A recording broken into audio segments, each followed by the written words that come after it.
She emerged from within me, like a goddess from water. She filled her lungs with new air, with a sigh that meant everything.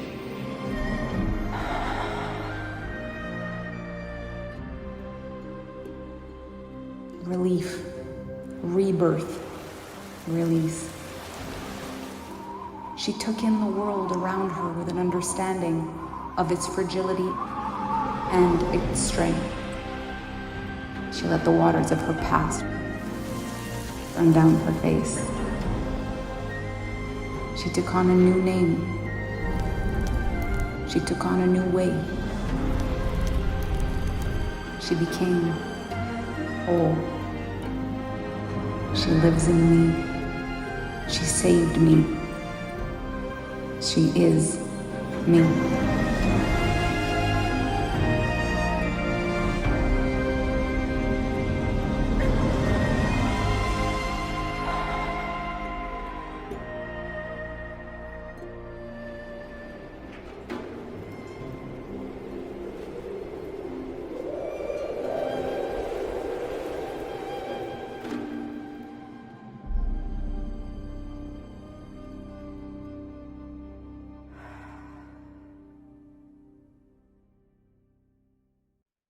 Hello, gorgeous goddesses. I have been reading your homework from day one, and I have cried so much. Gosh, this is a beautiful group. Your stories take my breath away. And I really want to acknowledge the effort that I've seen from so many of you to not do the thing where you try to use your accomplishments to be seen in this group. I still saw it a little bit, but I am blown away by the cleanliness of these posts. Like, I can tell you all made an effort, and it was spectacular to just see the women, just the women of this group, and the beauty of your life and the pain that you've been through and the light that you've seen and the gratitudes of your heart and the things that you've loved and what made you who you are and your dreams as little kids. And I love the different perspectives. I love that some of you are like, I think I would love to find out this is who I was. You know, I think if the little girl version of me were to see this version of me, I would be very pleased. And others were like, gosh, thank you for asking that question, because I want to pivot. And so I've loved the depth, the diversity, and all the shares. Like, this has really been spectacular.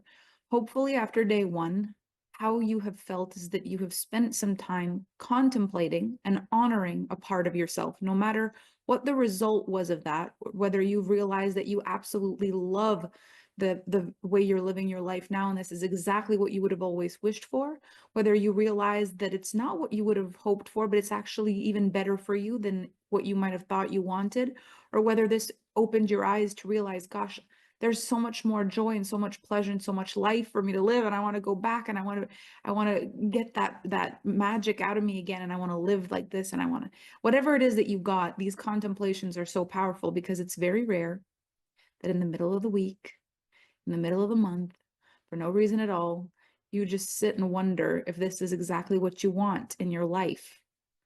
We just don't give ourselves much time to have those thoughts. And so I'm really grateful that you took the time, to show up for yourself, and that you did this exercise. Now, today I want to talk to you about romancing or romanticizing your life. Has anyone ever heard of this concept before? A little bit, some yes.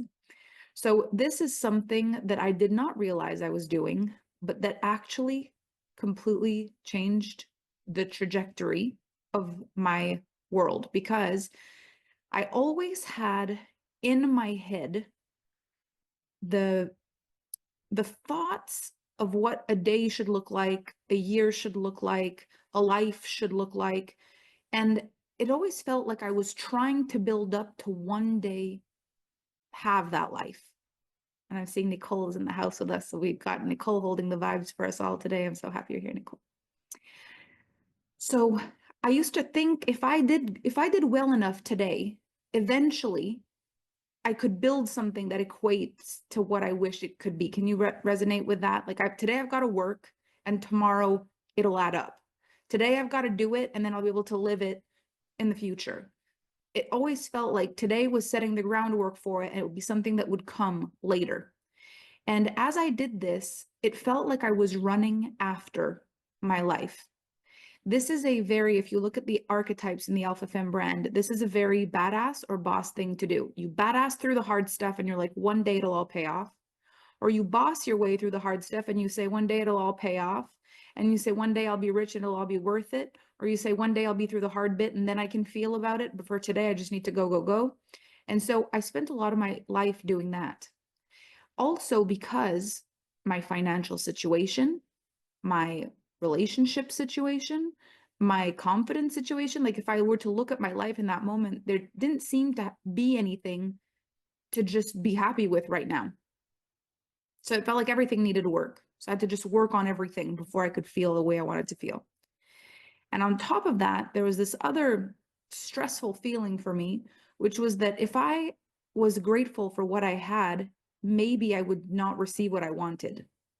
I don't know where I got that concept from, but it was a fear that if I'm somehow grateful for this mediocre life, somehow the universe will get the wrong end of the stick and say, oh, she's happy. Let her stay that way. And I was like, I don't want that.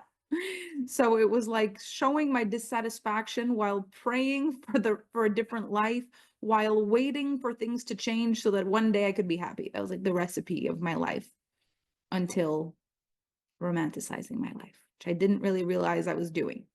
So what does this really mean is that I started looking at my life almost like a character in a movie. So for those of you who have taken Magic on Legs or who have watched Magic on Legs, I go very deep into this concept in Magic on Legs. But I really started going deep into my life as though I was a character in a movie.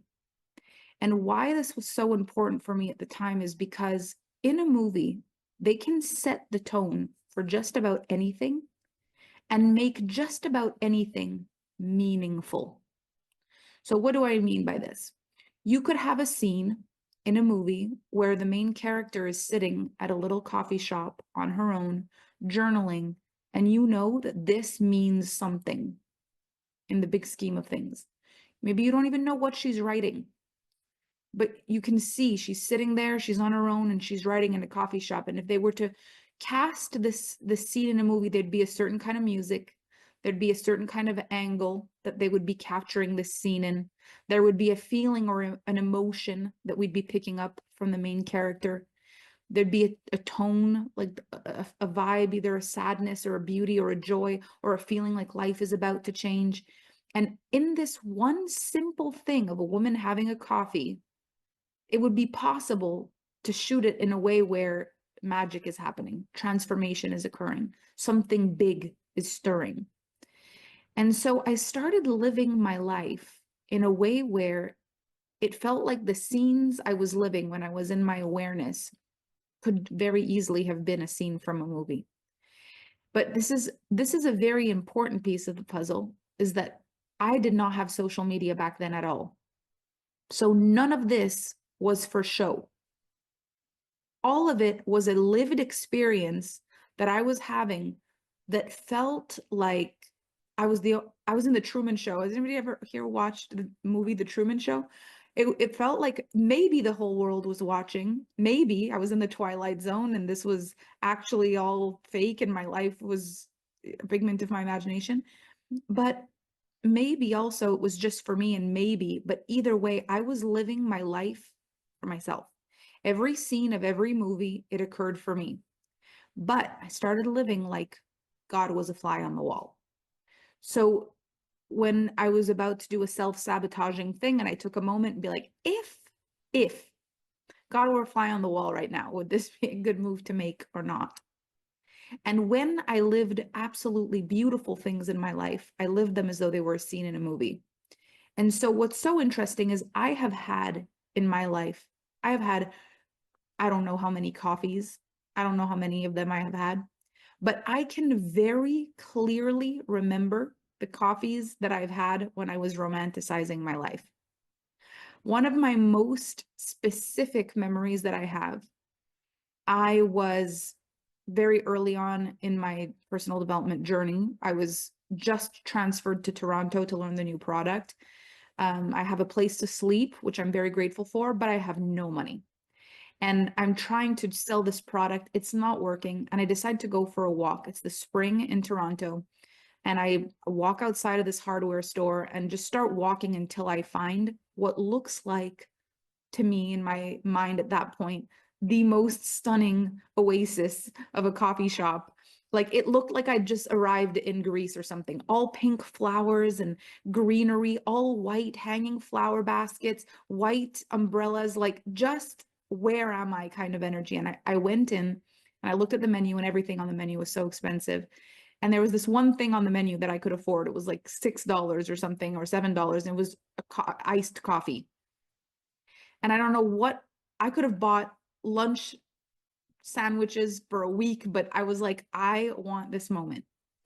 And so I bought this iced coffee and I waited outside on this little terrace. And I can remember I could hear the little birds chirping.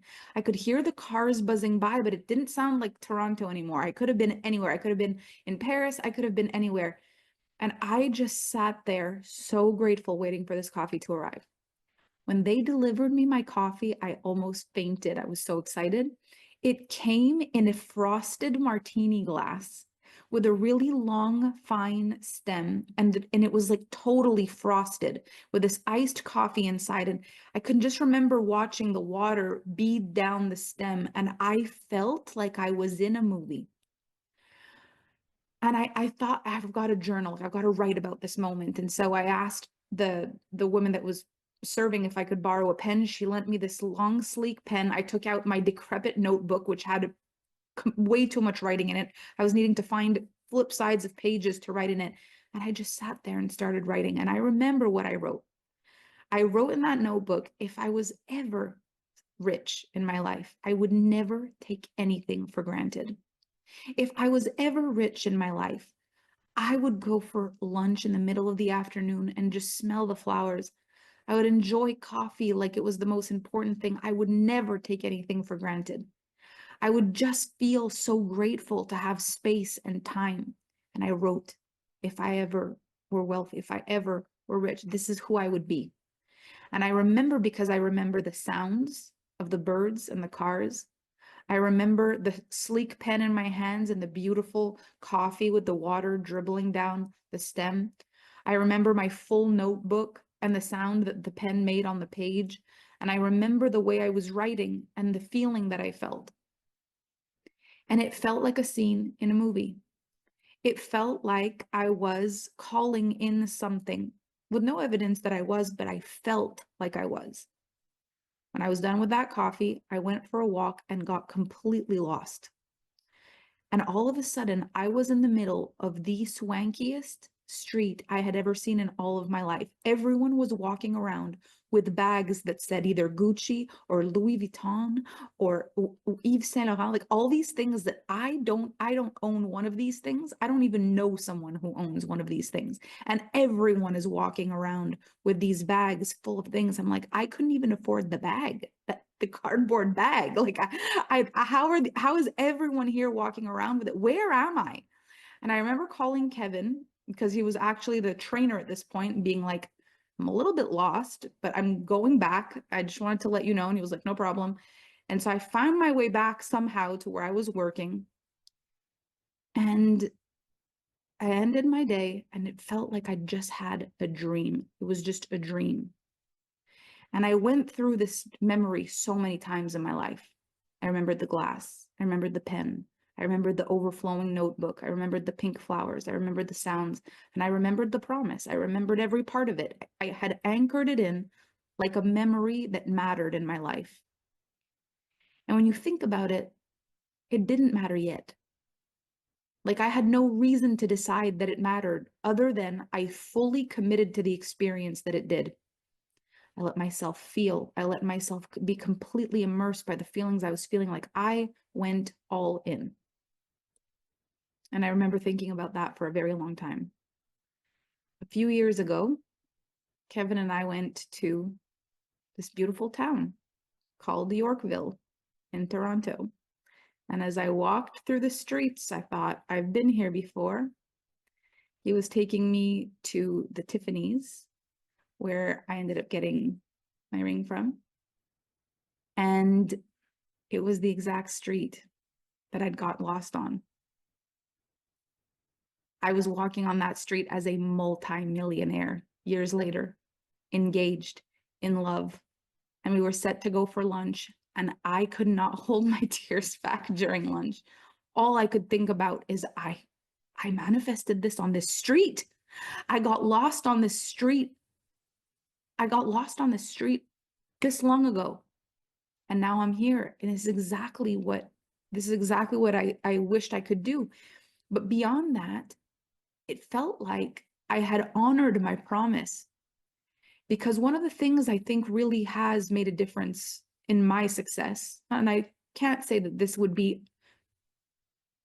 important or necessary for everybody, but what really created my success for me is that I feel gratitude every second. Like I'm a little over the top. I say, I'm so grateful. Thank you. I love you. I'm so grateful for you. I say these words all day, every day. These are the top words out of my mouth. Thank you so much. Thank you. Thank you. Thank you so much. I love you. Thank you. I'm so grateful. Thank you. Thank you. I speak in a way that is the exact way I promised I would if I were ever successful. My favorite meal to go out for is lunch. And I look at the environment around me and I take it in the way I promised I would on that paper. And when I look at my life now, I realize that scene was history in the making. But did it become history in the making by accident? Or did I romance that moment for myself so much that I set an intention deep into the core of the universe and change everything?